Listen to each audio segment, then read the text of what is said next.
Hello students. तो last lecture में हमने स्क्रीनिंग ऑफ डिजीज स्टार्ट किया था और उसमें हमने concept, AIIMS, objectives and type of screening, neonatal screening etcetera हमने सब किया था और क्राइटेरिया फॉर स्क्रीनिंग तक ला करके हमने इसको छोड़ दिया था। अब ये लेक्चर यहाँ से स्टार्ट करते हैं। तो स्क्रीनिंग के जो क्राइटेरिया थे, उस क्राइटेरिया में हमारे पास में दो तरह के क्राइटेरिया बताए थे। एक तो कि कौन सी डिजीज हमें स्क्रीन करनी है, उसके लिए जो डिजीज हम स्क्रीन करने वाले हैं उसके क्या क्या क्राइटेरिया होने चाहिए, और जो टेस्ट अप्लाई करने वाले हैं उन टेस्ट के क्या क्राइटेरिया होने चाहिए। ठीक है। तो डिजीज क्राइटेरिया जो हम लास्ट लेक्चर में पढ़ चुके हैं कि डिजीज ऐसी हो जो सच में पब्लिक हेल्थ प्रॉब्लम हो, जो अर्ली स्टेज में रिकॉग्नाइज हो जाए, जिसकी नेचुरल हिस्ट्री ऑफ डिजीज पता हो, जिस डिजीज के लिए डायग्नोस्टिक टेस्ट अवेलेबल हो, कन्फर्मेशन के लिए भी टेस्ट अवेलेबल हो, जिस डिजीज का इफेक्टिव ट्रीटमेंट अवेलेबल हो, जिसके लिए कट ऑफ पॉइंट्स पता हो ताकि हम पेशेंट और नॉर्मल पर्सन के बीच में डिफरेंशिएशन कर पाएँ, है ना। और जिस डिजीज में अर्ली डायग्नोसिस एंड ट्रीटमेंट करने से मोर्टिलिटी रिडक्शन होता हो तब भी अर्ली डायग्नोसिस करने का बेनिफिट है। तो ये सब हम पढ़ चुके थे लास्ट लेक्चर में। देन हमने स्टार्ट करा था टेस्ट क्राइटेरिया फॉर स्क्रीनिंग, यानी कि जिस टेस्ट को हम स्क्रीनिंग के लिए यूज करने वाले हैं उस टेस्ट के क्या क्या क्राइटेरियाज होने चाहिए। तो हमारे पास यहाँ पर 3 तरह के क्राइटेरियाज होते हैं। Acceptability criteria, then repeatability criteria. Repeatability को हम रिलायबिलिटी, प्रिसीजन एंड रिप्रोड्यूसिबिलिटी भी कहते हैं। मतलब RRR, रिपीटेबिलिटी, रिलायबिलिटी, रिप्रोड्यूसिबिलिटी और प्रिसीजन, है ना। अब ये इसको रेंज चार्ट से टेस्ट करते हैं, ये एक अलग चीज़ है, इसको याद रख लेना। इसके बाद होता है वैलिडिटी क्राइटेरिया, यानी कि एक्यूरेसी क्राइटेरिया, जिसको हम मीन चार्ट, एलजे चार्ट या शी-वार्ट कंट्रोल चार्ट से करते हैं। इसके अलावा टेस्ट कैसा होना चाहिए? टेस्ट होना चाहिए हमारे पास सिंपल हो, सेफ हो, रैपिड हो, easy to administer and inexpensive हो। तो ये सब चीज़ें भी हमें चाहिए, क्योंकि स्क्रीनिंग चाहते हैं हम मास के लिए, है ना, मास पॉपुलेशन के लिए करते हैं, ज़्यादा लोगों के लिए करते हैं। तो उसके लिए हमारे को टेस्ट ऐसा हो जो इनएक्सपेंसिव हो ताकि हमारी स्टडी का खर्चा कम हो जाए। इजी एडमिनिस्टर्ड इसलिए ताकि इजीली हम टेस्ट को कर सकें। ज़्यादा लोगों में करना है, अगर कॉम्प्लिकेटेड टेस्ट होगा तो फिर हम ज़्यादा मास पॉपुलेशन में नहीं कर पाएंगे। रैपिड हो इसीलिए, सेफ हो क्योंकि ज़्यादा लोगों में हमने टेस्ट किया, अगर सेफ्टी का इश्यू रहेगा तो फिर वो एक एथिकल इश्यू क्रिएट हो जाएगा। और टेस्ट सिंपल हो, सिंपल इसलिए क्योंकि कोई भी पर्सन उसे कर सके, उसके लिए कोई ऐसा नहीं हो कि हमें कोई टेक्निकल पर्सन की बहुत ज़्यादा ज़रूरत पड़े। सिंपल टेस्ट हमारा होना चाहिए, ठीक है ना। तो ये चीज़ हमको और देखनी है। इसके बाद में आ जाता है नंबर 1, ये जो तीनों थे। सबसे पहले एक्सेप्टेबिलिटी क्राइटेरिया को हम देख लेते हैं। एक्सेप्टेबल मतलब जिसको माना जाए, एक्सेप्टेबल है भाई ये, है ना, जिसको माना जाए। तो माना जाए या एप्लीकेबल हो जो लार्ज पॉपुलेशन पे, ऐसा टेस्ट हमारे पास होना चाहिए। अब ऐसा एक्सेप्टेबल वाली बात कहाँ से आ रही कि मान लो आप टेस्ट करते हो पब्लिक में जाके और ब्लड शुगर की जांच करते हो, जिसमें सिंपल है, आपने एक मामूली सा प्रिक किया फिंगर पे और ब्लड लेके 1 ड्रॉप और आपने टेस्ट कर दिया। उसकी जगह आप अगर बोलो पब्लिक में जाकर के हम सबका 5-5 ml ब्लड निकालेंगे, तो हो सकता है कुछ लोग मना कर दें। या फिर आप एक टेस्ट करो, जैसे हम प्रोस्टेट के एग्जामिनेशन के लिए कौन सा टेस्ट करते हैं? प्रोस्टेट के लिए करते हैं डिजिटल रेक्टल एग्जामिनेशन। आपको सबको पता है प्रोस्टेट के लिए DRE किया जाता है। तो आप जैसे किसी गांव में कैंप लगाओ और बोलो कि हम ओल्ड एज के अंदर सब में प्रोस्टेट चेक कर रहे हैं और सबका हम DRE करेंगे। अब उनको एक्सप्लेन करोगे गांव के बुढ़े लोगों को कि हम तुम्हारे साथ क्या करने वाले हैं, तो शर्म के हमारे वो आएंगे ही नहीं करवाने। और बाई चांस कुछ करवाने भी आ गए तो उनको लोग फिर चिढ़ाना शुरू कर देंगे, करवा के आए DRE। तो ये एक एम्बरेसिंग सिचुएशन हो जाती है। इसको आपको अवॉइड करना है कि इस तरह की सिचुएशन हमारे पास नहीं हो। तो टेस्ट जो है पेनफुल ना हो, डिस्कम्फर्टिंग ना हो, एम्बरेसिंग टेस्ट नहीं होना चाहिए, है ना। तो ये चीज़ हमारे को ये भी देखनी है हमारे को, ठीक है। Then repeatability criteria. Repeatability criteria क्या कहता है? रिपीटेबिलिटी क्राइटेरिया ऐसा बोलता है कि जो हम टेस्ट यूज कर रहे हैं वो एक ही पर्सन में 2 बार करने पर सेम रिजल्ट देना चाहिए। मतलब जैसे ब्लड शुगर आप ग्लूकोमीटर से चेक करके देखो, एक ही आदमी की दोनों उंगलियों पर अलग अलग ब्लड शुगर लेवल आएगा। ऐसा होता है, इसलिए ग्लूकोमीटर को एक्यूरेट नहीं माना जाता। कभी ग्लूकोमीटर की जांच पे विश्वास करके ट्रीटमेंट भी नहीं किया जाता स्टार्ट। वो सिर्फ एस्टाब्लिश्ड केसेज में यूज़ कर सकते हो, जो पहले से डायबिटिक है, पता है इसकी शुगर कितनी रहती है ना। अगर आपको किसी को लाइफ में पहली बार डायबिटीज़ का ट्रीटमेंट स्टार्ट करना है तो ग्लूकोमीटर की ट्रीटमेंट ग्लूकोमीटर की रिपोर्ट के बेसिस पर नहीं करोगे, उसके लिए आप उसका लेबोरेटरी करवाओगे, है ना। तो यहाँ पर टेस्ट जो है it should give consistent result on repeated testing in same individual. एक ही आदमी के अंदर जो है दोबारा टेस्ट करने पर सेम रिजल्ट आना चाहिए। अब यहाँ पे क्या होता है कि 3 कारणों से रिजल्ट में गड़बड़ आ जाती है। 3 कारण कौन कौन से हैं यहाँ पर? वो है observer variation, biological variation and technical error. Observer variation यानी कि जो पर्सन टेस्ट कर रहा है या जो टेस्ट के रिजल्ट को पढ़ रहा है उसकी वजह से। तो उसकी वजह से कैसे? 2 तरह के ऑब्जर्वर होते हैं, intra observer variation and inter observer. Intra observer तो एक ही व्यक्ति गलती कर दे, यानी कि जिसने खुद टेस्ट कर रहा है पर्सन, उसने फर्स्ट रीडिंग की और सेकंड रीडिंग में उसने खुद ने गलत पढ़ लिया। मतलब जैसे कि पर्सन ने कोई जांच की और दोबारा उसने जब जांच की तो उसने खुद की गलती की वजह से गलत पढ़ लिया। मान लो उसका ध्यान नहीं था, मान लो उसने चश्मा नहीं लगा रखा था सेकंड टाइम, या कुछ भी हो सकता है, ठीक है। तो ये तो हो जाता है हमारा इंट्रा ऑब्जर्वर। एक होता है इंटर ऑब्जर्वर, बिटवीन ऑब्जर्वर। एक ही टेस्ट को आपने जब एक पर्सन में 2 अलग अलग बार किया, तो पहली बार टेस्ट करने वाला अलग व्यक्ति था, दूसरी बार टेस्ट करने वाला दूसरा पर्सन था, तो उन दोनों की रिकॉर्ड में वहाँ पे रिपोर्ट में डिफरेंस आया। अब वो डिफरेंस आया तो उस डिफरेंस को हम कैसे जस्टिफाई करते हैं? उसको जस्टिफाई करने के लिए हम परसेंटेज ऑफ एग्रीमेंट निकालते हैं। दोनों ऑब्जर्वर कितनी परसेंटेज बात पर सच है। मान लो एक ऑब्जर्वर कहता है कि मैंने ब्लड शुगर चेक किया तो 100 आया, दूसरा कहता है मैंने ब्लड शुगर चेक किया तो 120 आया। तो अपन उसका परसेंटेज एग्रीमेंट निकालेंगे तो वो कितना है कि 200 और 120 के तो बीच में आएगा, 90 तो आ नहीं सकता, 130 भी नहीं आ सकता। तो इसके परसेंटेज ऑफ एग्रीमेंट को निकालने के लिए हम जो स्टेटिस्टिक्स लगाते हैं वो है कप्पा स्टेटिस्टिक्स। ये क्वेश्चन एमसीक्यू में पूछ सकते हैं, एग्जाम में सिंपल पूछेंगे इसके अंदर कि which statistics is use for percentage of agreement between observer. तो अल्फा, बीटा, गामा, कप्पा, इस तरह का ऑप्शन आपको दे दिया जाएगा।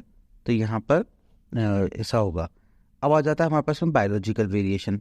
बायोलॉजिकल वेरिएशन के अंदर क्या है कि हम जिस पर्सन के अंदर चेक कर रहे हैं, टेस्ट जिसके पर्सन कर रहे हैं, जिस पर्सन में, उस पर्सन के पैरामीटर चेंज हो रहे हैं, यानी उसी सब्जेक्ट के। तो चेंजेस सब्जेक्टिव भी हो सकते हैं, सच में चेंज हो जाए।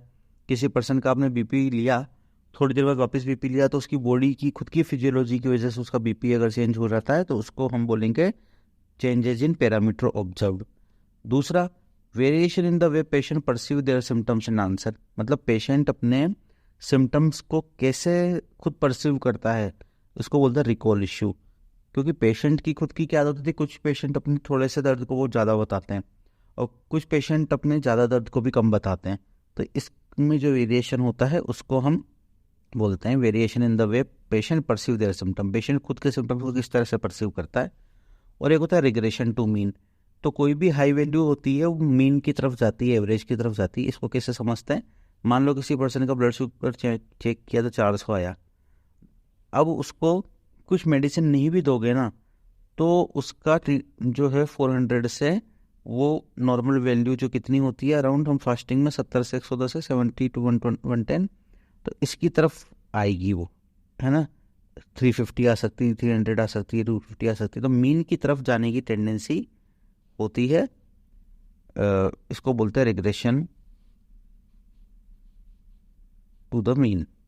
इसका टेक्निकल एरर मतलब कि इंस्ट्रूमेंटल एरर हो गई, टेक्निकल एरर आपका इंस्ट्रूमेंट ही खराब है। तो इसके बाद आता है वैलिडिटी क्राइटेरिया। पहला एक्सेप्टेबिलिटी हो गया, दूसरा रिपीटेबिलिटी हो गया, तीसरा है वैलिडिटी क्राइटेरिया। वैलिडिटी क्राइटेरिया का मतलब होता है एक्यूरेसी, यानी कि हमने टेस्ट जिस डिजीज को या जिस वेरिएबल को रिकॉर्ड करने के लिए, मेजर करने के लिए बनाया, वो उसी को मेजर कर रहा है एक्यूरेटली। इसको बोलते हैं हम वैलिडिटी यानी कि accuracy. What extent the test accurately measures which it purpose to the measure. इसको कैसे समझेंगे? जैसे मान लो आपने HIV के 100 पेशेंट्स ले लिए और ये हमें पता है 100 पेशेंट्स हमारे पास में हैं, ठीक है। अब हमने कोई नया टेस्ट बनाया, वो नया टेस्ट HIV को मेजर करने के लिए बनाया और वो 90 लोगों को पॉजिटिव बता देता है, तो यानी कि उसकी एक्यूरेसी कितनी होगी, 90% हो गई। यही इसकी सेंसिटिविटी भी कहलाएगी, है ना। तो बाद में हम जब सेंसिटिविटी पढ़ेंगे तो हमें पता चलेगा। तो यहाँ पर क्या होता है, गोल्ड स्टैंडर्ड है कौन, वैलिडिटी। वैलिडिटी और accuracy is the gold standard to which a test can be compare. तो किसी भी टेस्ट को जब कोई नया टेस्ट बनाते हैं तो वो वैलिडिटी के अकॉर्डिंग उसको मेजर किया जाता है। तो इसमें 4-5 चीज़ें हैं, एक तो सेंसिटिविटी, एक specificity, positive predictive value, negative predictive value, yield and the problem of border line. ये हमको पढ़ना है, ठीक है। अब ये हमारा एक वैलिडिटी क्राइटेरिया में एक फ्रेमवर्क होता है स्क्रीनिंग टेस्ट के लिए, ठीक है। तो ये क्या फ्रेमवर्क होता है, इसको समझते हैं हम क्या करते हैं कि जब भी कोई नया टेस्ट हम जब बनाते हैं या नया कोई टेस्ट जब अप्लाई करते हैं, तो नया टेस्ट अप्लाई करने के लिए हम नॉन केसेस लेते हैं। मतलब हम क्या करते हैं कि कुछ तो डिजीज़ लोगों को ले लेते हैं और कुछ नॉर्मल लोगों को ले लेते हैं।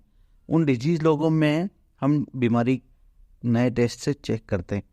अगर वो ज़्यादा से ज़्यादा लोगों को सही बताती है कि ये पॉजिटिव है, जो पहले से डिजीज़ है, इसका मतलब वो टेस्ट अच्छा है। और जो नेगेटिव है उनको भी नेगेटिव बताना भी तो पड़ेगा। अगर नेगेटिव को भी डिजीज को नेगेटिव को भी टेस्ट पॉजिटिव बता देगा तो टेस्ट तो बेकार हो गया वो। तो नेगेटिव को नेगेटिव बताना स्पेसिफिसिटी कहलाती है और पॉजिटिव को पॉजिटिव बताना सेंसिटिविटी कहलाती है, ठीक है। तो इसको और अपन करते हैं, जैसे हमने ले लिया डिजीज़ लोग। ये डिजीज़ लोग में से जिनमें डिजीज़ प्रेजेंट है वो ये हैं और जिनमें डिजीज़ एब्सेंट है वो ये हैं, है ना। इनको हम येलो से कर लेते हैं, ये डिजीज़ एब्सेंट वाले लोग हैं, इनमें डिजीज़ नहीं है और इन सब में डिजीज़ है। तो ये डिजीज़ जिन लोगों में है, टेस्ट जब अप्लाई किया तो क्या हुआ कि टेस्ट अप्लाई करने की वजह से हमारे पास में पॉजिटिव कौन कौन आया। तो ये जो टोटल ए और सी जिनमें डिजीज़ प्रेजेंट थी, इनके अंदर ए लोग तो आ गए पॉजिटिव और सी लोग आ गए नेगेटिव। मतलब जिनमें डिजीज़ थी उनको इसने डिजीज़ बता दिया तो उसको तो कह दिया हमने ट्रू पॉजिटिव।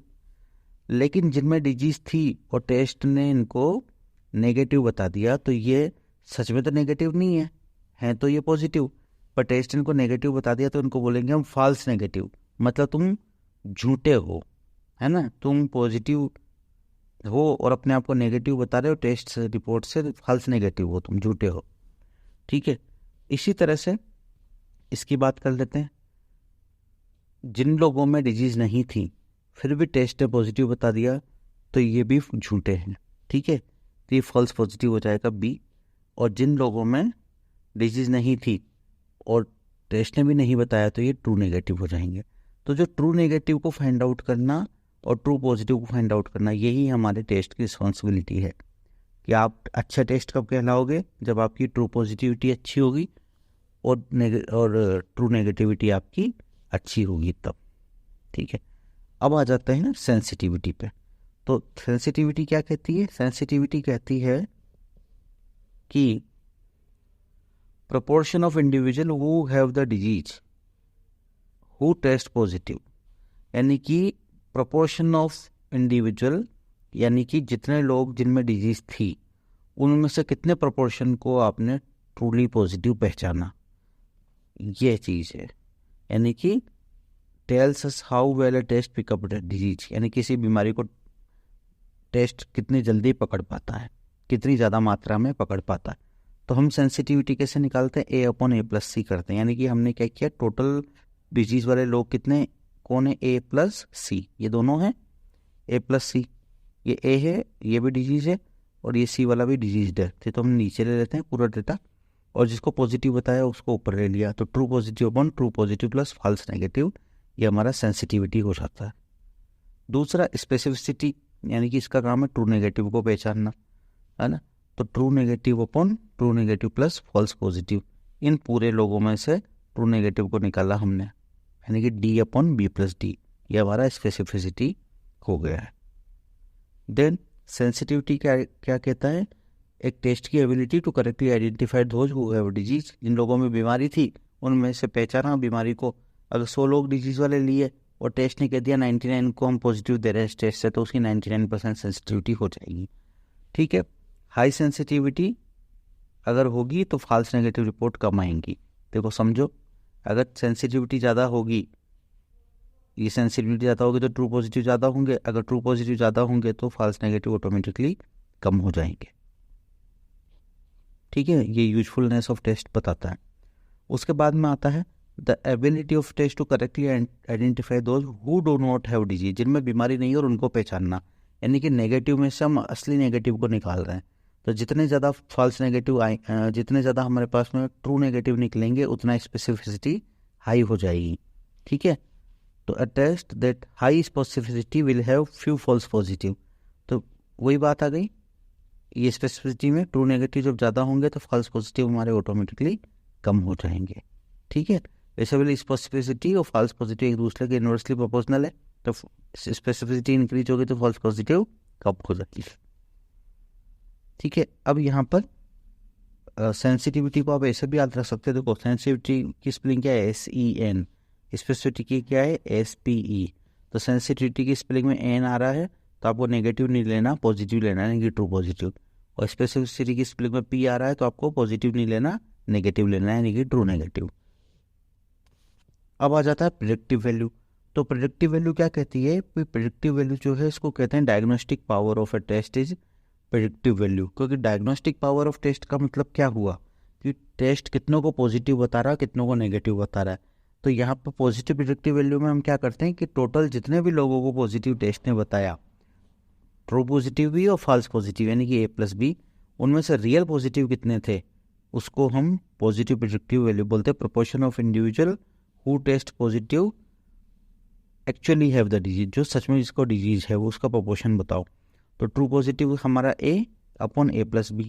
सिमिलरली हम कर लेंगे नेगेटिव के लिए। नेगेटिव प्रेडिक्टिव वैल्यू क्या हो जाएगी, यहाँ पे negative, false negative, true negative दोनों को जोड़ दो, ये तो नीचे ले लो, और ट्रू नेगेटिव जिनको रियल में नेगेटिव हैं वो आप ऊपर ले लो। True negative upon true negative plus false negative into 100। अब लीड क्या होता है, लीड होता है कि amount of previously unrecognised disease that is diagnosed by result of screening. मतलब आपने स्क्रीनिंग की, स्क्रीनिंग करने से पहले आपको पता नहीं था कि आपके जिस विलेज में आपने स्क्रीनिंग की या जिस पॉपुलेशन में आपने स्क्रीनिंग की उसके अंदर कुछ लोगों में डिजीज थी पर वो पता नहीं थी, स्क्रीनिंग से पता लग गई, तो ये हमारी उपलब्धि है। और यील्ड को हिंदी में बोलते हैं उपलब्धि। ठीक है, इसके बाद आता है लाइक्लीहुड रेशो। लाइक्लीहुड रेशो का मतलब क्या है कि किसी टेस्ट रिजल्ट की वजह से डिजीज के होने के ओड्स यानी कि चांसेज कितने चेंज हो जाते हैं। मतलब how much a test result will change the odds of having a disease. इसमें हमने क्या किया, फॉर्मूला निकाला सेंसिटिविटी अपॉन 1 माइनस स्पेसिफिसिटी। तो सेंसिटिविटी किस चीज़ को बता रही है, ये ट्रू पॉजिटिविटी को बता रही है, यानी कि पॉजिटिव पकड़ रहे हैं हम उसमें। और स्पेसिफिसिटी क्या बोलती है कि नेगेटिव को हमें पकड़ना है। तो 1 माइनस स्पेसिफिसिटी कर दी हमने यहाँ पे नीचे। ठीक है, तो यहाँ ये लाइक्लीहुड रेशो है।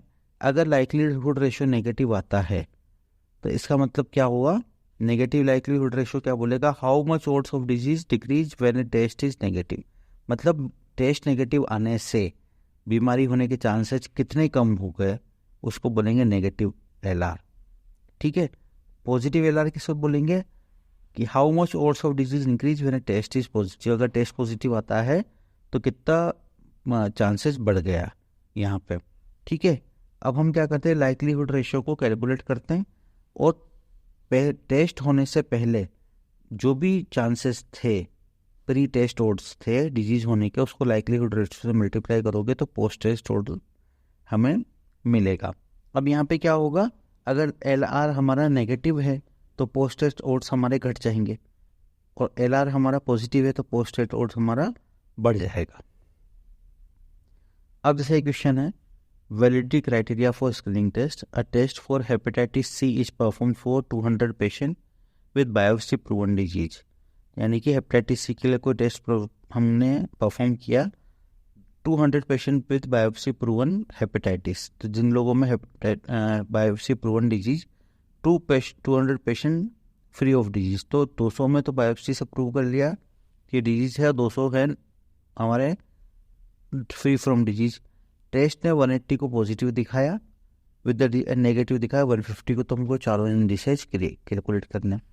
तो इसके लिए सिंपल आप एक 2/2 की टेबल बना लो। ये कंटिजेंसी टेबल बहुत जगह काम आती है।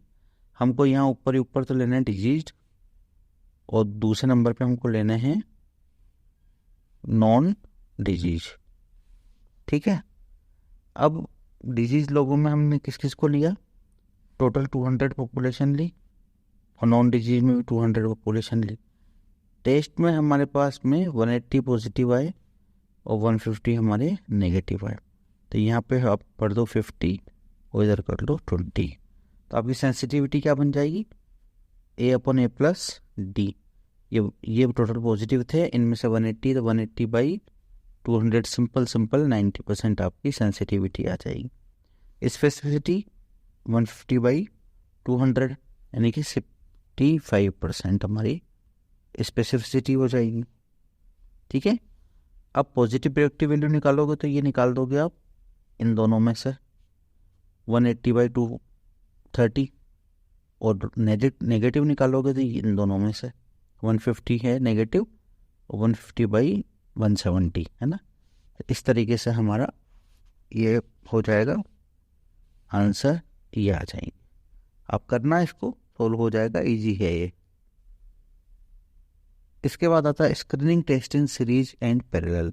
तो सीरीज एंड पैरेलल का मतलब क्या होता है पहले समझ लेते हैं।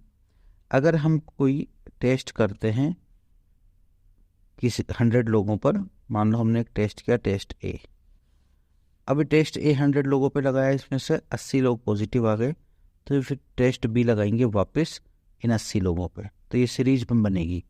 80 में से हो सकता है फिर 70 पॉजिटिव आए, फिर टेस्ट सी लगा दिया तो हो सकता है और कम पॉजिटिव आए। तो यहाँ से क्या होता जा रहा है, हमारा पॉजिटिविटी में सेंसिटिविटी क्या होती है, कम हो रही है कि बढ़ रही है। देखो यहाँ पे सेंसिटिविटी हमारी डिक्रीज हो रही है, क्योंकि पहले अगर किसी टेस्ट ए की 80% सेंसिटिविटी है तो वो 100 में से 80 लोगों को उसने पॉजिटिव दे दिया, और कोई दूसरा टेस्ट है उसकी भी 80% सेंसिटिविटी है मान लो, तो वो ओनली उसकी पॉपुलेशन तो 80 रह गई ना। तो अब 80 पॉपुलेशन पे करेगा तो 64 ही पेशेंट उसके पास में पॉजिटिव आएंगे, तो ओवरऑल सेंसिटिविटी 64/100 हो जाएगी, यानी कि कम हो जाएगी, है ना। मल्टीप्लाई कर लो उसको, 100 में से 64 ही तो आया, अगर 100 में से 80 आ रहा है तो 80%। तो अब ये ओवरऑल देखा जाए दोनों टेस्ट का मिला करके तो सेंसिटिविटी हमारी 64% रह गई। तो हमने क्या किया, दोनों सेंसिटिविटी को मल्टीप्लाई कर दिया, 80 को 80 से मल्टीप्लाई करेंगे, 80% को 80% से, तो भी 64 आएगा। ठीक है ना। तो एक तो ये चीज़ होती है आपकी, और एक आता है हमारा पैरेलल। पैरेलल में हमने क्या किया, पैरेलल के अंदर हमने दो, ये टेस्ट ए ये टेस्ट बी, ऐसा क्यों बना रहा हूँ, सीरीज पैरेलल याद हो तो आपको अपन फिजिक्स में पढ़ते थे, ओम्स में, ओम लो में, है ना। तो यहाँ पे हमने एक टेस्ट लगाया 100 लोगों में, यहाँ भी 100 लोगों में टेस्ट लगाया, इस टेस्ट ने भी 80 दे दिए और इसने भी 80 पॉजिटिव दे दिए। यहाँ क्या हुआ कि टेस्ट बाई एनी वे किसी भी रास्ते से पॉजिटिव आ जाए, हमारे को अलग अलग रास्तों से लेके जा रहे हैं हम, तो यहाँ पे सेंसिटिविटी में रिडक्शन नहीं होता, उल्टा यहाँ सेंसिटिविटी बढ़ सकती है।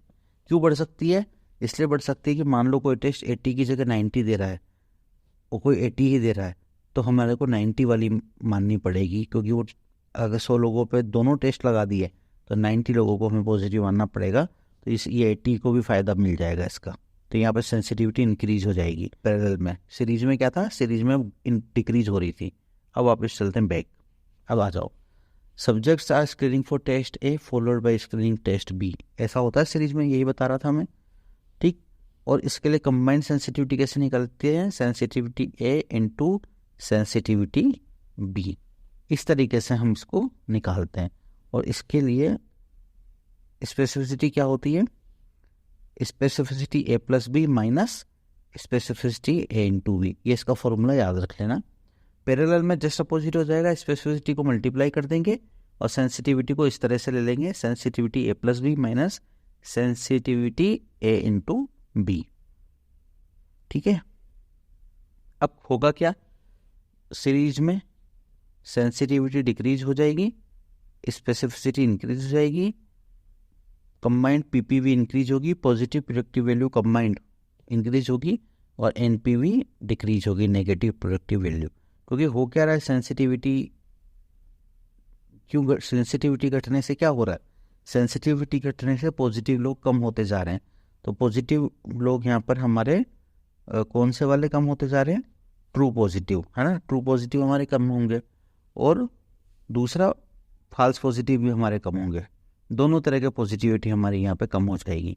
ठीक है, इसमें देख ये होगा, ट्रू पॉजिटिव हमारे कम होंगे। तो जबकि पैरेलल में क्या होगा, इंक्रीज हो जाएगा। तो ये डेटा जस्ट अपोजिट है, सेंसिटिविटी सीरीज में डिक्रीज होती है, पैरेलल में इंक्रीज होती है।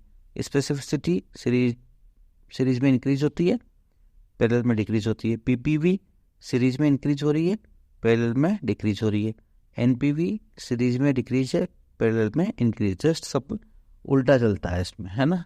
तो आप जो है कोई एक पकड़ के चलो, सेंसिटिविटी एंड एनपीवी को ले लो। सेंसिटिविटी यानी कि ट्रू पॉजिटिव और नेगेटिव प्रोडक्टिव वैल्यू, ये दोनों इधर डिक्रीज है और इंक्रीज है, बाकी अपोजिट कर लेना। ठीक है, इसके बाद आता है एक बायर्स थ्योरम। बायर्स थ्योरम जो है positive predictive value, specificity and prevalence के बीच में रिलेशनशिप देती है, और इसके अंदर प्री टेस्ट प्रोबेबिलिटी को हम प्रिविलेंस मान के चलते हैं, पोस्ट टेस्ट प्रोबेबिलिटी को पीपीवी मान के चलते हैं। इसको आपको ज़्यादा याद करने की ज़रूरत नहीं है, ये फॉर्मूला याद कर लो, वो sensitivity multiply by prevalence divided by sensitivity into prevalence plus 1 minus specificity 1 minus prevalence into 100। इससे कभी कभी क्या होता है, एग्जाम में आपकी क्वेश्चन आ जाता है जिसमें आपको वैल्यू दे देगा प्रिविलेंस की, सेंसिटिविटी स्पेसिफिसिटी की, वो बोलेगा पीपीवी निकालो। तो आप दो तरीके से निकाल सकते हो, या तो आप सेंसिटिविटी और उसमें डायरेक्टली भी निकाल सकते हो। आपको सेंसिटिविटी की वैल्यू देगा तो true positive upon true positive plus false negative, इस तरह से करके भी निकाल सकते हो, और इस फॉर्मूला से भी निकाल सकते हो। ठीक है, अब आता है एक प्रॉब्लम ऑफ बॉर्डर लाइन। तो प्रॉब्लम ऑफ बॉर्डर लाइन को मैं पहले, इसको बाद में पढ़ेंगे, मैं आपको पहले इधर समझाता हूँ, ब्लैंक पेज लिख देते हैं। देखो, दो तरह के वेरिएबल्स हमारी बॉडी में होते हैं। एक वेरिएबल वो होते हैं जिनका कोई फिक्स वैल्यू होता है, जैसे कि हम बात करें ब्लड शुगर, तो ब्लड शुगर की फिक्स वैल्यू क्या है, 70 से 110 के बीच में कुछ भी हो सकता है। तो मेरी बॉडी में जो ब्लड शुगर लेवल होगा इस समय, वो पूरे शरीर में, पूरे ब्लड में एक जैसा ही होगा। मान लो अगर मेरा ब्लड शुगर इस समय 100 है तो पूरे ब्लड में 100 ही मिलेगा। दूसरा वेरिएबल होता है जो कंटिन्यूसली डिस्ट्रीब्यूट होता है, जिसमें रेंज होती है, जैसे बीपी 120/80, तो बीपी एक सिस्टोलिक 120 मिलेगा, डायस्टोलिक आपका 80 मिलेगा, और थोड़ा बहुत फ्लक्चुएशन बीपी का बॉडी में हो सकता है। हाथ में बीपी अलग हो सकता है, पाँव में बीपी आपका अलग हो सकता है। ठीक है, तो यहाँ पे क्या होता है कि हम जैसे किसी टेस्ट को पकड़ लेते हैं, मान लो मैंने ब्लड शुगर को ले लिया कि 70 to 110 हमने नॉर्मल माना, और 126 से ऊपर हमने डायबिटीज़ मान ली फास्टिंग। तो यहाँ पे हम जब एक ग्राफ बनाते हैं डिजीज और नॉर्मल पर्सन का, तो हम यहाँ 0 से स्टार्ट करते हैं वैल्यू को, और इधर वैल्यू को बढ़ाते बढ़ाते ले जाते हैं, है ना। तो हमने यहाँ पे क्या किया कि एक ग्राफ जो बना, ये ग्राफ बना, ये नॉर्मल लोगों का। तो यहाँ पे क्या होगा कि नॉर्मल लोगों में भी कभी कभी फास्टिंग ब्लड शुगर थोड़ी ज़्यादा आ सकती है नॉर्मल पर्सन के अंदर। तो ये 126 हमारा कट ऑफ पॉइंट है, इससे थोड़ी सी बाहर चली गई, किसी में 140 आ गई, किसी में 130 आ गई। तो ये हैं तो सारे नॉर्मल लोग हैं, लेकिन नॉर्मल लोगों में यहाँ पे ये पूरे नॉर्मल लोग थे, है ना, पूरे नॉर्मल थे ये, इनको कोई डायबिटीज़ नहीं था। लेकिन मशीन से हमने शुगर चेक की, मशीन ने क्या किया, कुछ की शुगर 126 से ज़्यादा बताई और कुछ की शुगर 126 से कम बताई। हमने जब मशीन के बेसिस पे देखा तो हमने 126 से नीचे वालों को तो कह दिया कि ये तो ट्रू नेगेटिव लोग हैं, इनमें तो कोई बीमारी है ही नहीं। लेकिन 126 से जो ऊपर आ रहे हैं ये क्या हैं, ये सब पॉजिटिव हैं। ठीक है, ये हमने कह दिया ये पॉजिटिव है, लेकिन वो रियल में तो पॉजिटिव नहीं थे, वो तो सब नॉर्मल है, तो इसको बोलेंगे हम फॉल्स पॉजिटिव। तो नॉर्मल लोगों में जो ग्राफ में कट ऑफ के बाद जो बनेगा वो फॉल्स पॉजिटिव रहेगा।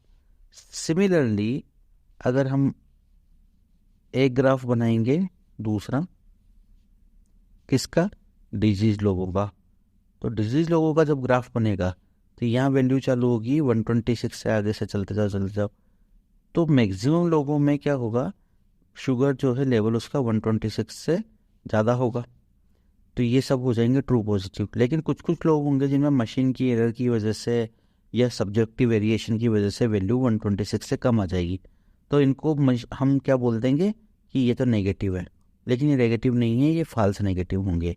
तो ये कट ऑफ वैल्यू के इधर वाला हमारा फॉल्स नेगेटिव हो जाएगा। ठीक है, ये कितनी बार डायग्राम दे करके एग्जाम में क्वेश्चन पूछा जाता है। अब आ जाते हैं हम प्रॉब्लम ऑफ बॉर्डर लाइन पे।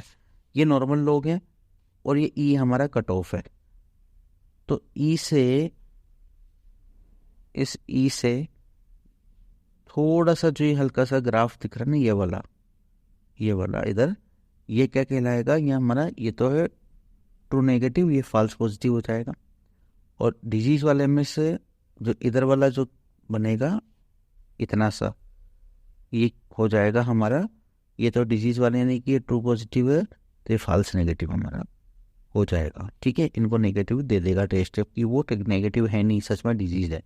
तो ये प्रॉब्लम ऑफ बॉर्डर लाइन है। और प्रॉब्लम ऑफ बॉर्डर लाइन क्या कहती है कि अगर हमने कट ऑफ वैल्यू में थोड़ा भी चेंजेस किया, तो कट ऑफ वैल्यू में चेंजेस करने से क्या होता है कि डिजीज और नॉर्मल पेशेंट का नंबर्स चेंज हो जाते हैं। ठीक है, नंबर्स चेंज हो जाते हैं। और यहाँ पे हमको ये जो पॉपुलेशन मिलती है, ये मिक्सचर मिलता है नॉर्मल और डिजीज का हमेशा कम्युनिटी में। अब मैं इसको समझाता हूँ कि कैसे नंबर चेंज हो जाते हैं हमारे।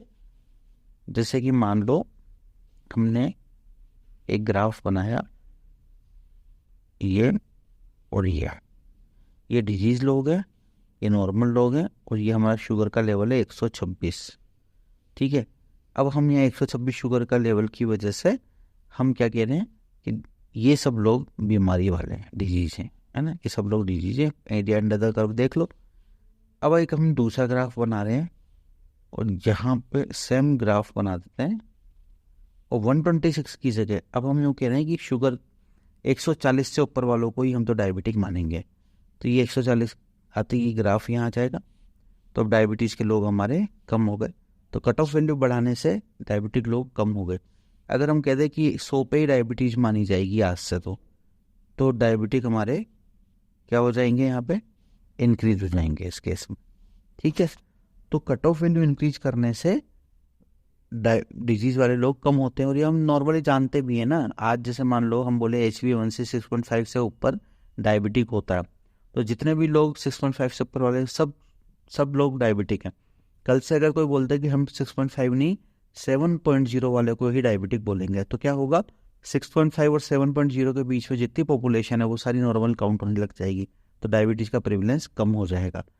फार्मा कंपनी जिस तरह से तो करती हैं, अगर रातों रात कल को ब्लड शुगर लेवल 110 से ऊपर डायबिटिक होती है, अगर डेफिनेशन चेंज हो जाए, WHO बोल दें कि अब तो 100 वाले को ही हम डायबिटिक मानेंगे, तो क्या होगा, ओवरनाइट हमारे डायबिटिक के केसेज बढ़ जाएंगे बिना कुछ किए। ठीक है, अब प्रॉब्लम ऑफ बॉर्डर लाइन में तो वो ये जो हमने बताया था, ये था बाई मॉडल डिस्ट्रीब्यूशन। और एक आता है हमारा यूनिमॉडल डिस्ट्रीब्यूशन। ये कब होता है, जब ब्लड प्रेशर या कंटिन्यूस वेरिएबल के लिए है। ठीक है, तो कोई शार्प डिवाइडेड लाइन नहीं होती डिजीज वेरिएबल्स के लिए। इसमें डिजीज और नॉर्मल पॉपुलेशन के अंदर यहाँ पे एक रेंज होती है। ठीक है, तो ये दो तरह के डिस्ट्रीब्यूशन हमारे को देखने को मिलते हैं। अब प्रॉब्लम ऑफ बॉर्डर लाइन क्या है कि changing the cut off will change the sensitivity, specificity, PPV, NPV। तो ऑब्वियसली बात है कि हम जो ग्राफ बना रहे हैं, ये इस कट ऑफ वैल्यू के इधर वाली, तो ये है ट्रू नेगेटिव और ये फॉल्स पॉजिटिव। जैसे कट ऑफ की वैल्यू अगर आगे जाएगी, कट ऑफ अगर हम यहाँ पे कट ऑफ को शिफ्ट कर देंगे यहाँ की जगह यहाँ, तो अब क्या हुआ, पहले कट ऑफ यहाँ थी तो सिर्फ इतने लोग ही हमारे ट्रू नेगेटिव थे, अब ये एक्स्ट्रा लोग हमारे ट्रू नेगेटिव हो जाएंगे। तो इसकी वजह से डिजीज का नया प्रेवलेंस भी चेंज हो जाएगा, new prevalence of disease also be changed. ठीक है, अब रिस्क क्या है स्क्रीनिंग की। स्क्रीनिंग से हम 4 तरह के लोगों को फाइंड आउट कर रहे हैं, true positive, false negative and true negative. True negative की तो कोई टेंशन ही नहीं, उसको तो हमने आउट ही कर दिया कि भाई तुम तो बीमारी है ही नहीं, तुम तो जाओ, तो उसको तो कोई रिस्क नहीं है। सिर्फ 4 लोगों को रिस्क, 3 लोगों को ही रिस्क बची है 4 में से। तो एक तो ट्रू पॉजिटिव, तो एक पर्सन जो पहले से पॉजिटिव है उसको आपने टेस्ट के द्वारा भी वापस पॉजिटिव निकाला, ठीक है, तो उस पर्सन पे एक लेबल लग गया, उसको लेबलिंग इफेक्ट बोलेंगे कि ये आदमी पॉजिटिव ही आता है हमेशा बार बार, ठीक है, लेबलिंग इफेक्ट हो सकता है यहाँ पे। तो it is classified as disease from the time of the test forward. तो कभी भी ये पर्सन जो है हमेशा पॉजिटिव ही माना जाएगा। दूसरा होता है हमारा फॉल्स पॉजिटिव, मतलब जिस आदमी को बीमारी नहीं थी आपने उसको पॉजिटिव दे दिया, उसको एंजाइटी हो जाएगी, उसको फियर ऑफ फ्यूचर टेस्ट, आगे उसको टेस्ट कराने, अब मैं तो बीमार आ गया एक बार तो मुझे और टेस्ट कराने पड़ेंगे, उसकी वजह से उसका मॉनिटरी एक्सपेंस भी बढ़ जाएगा।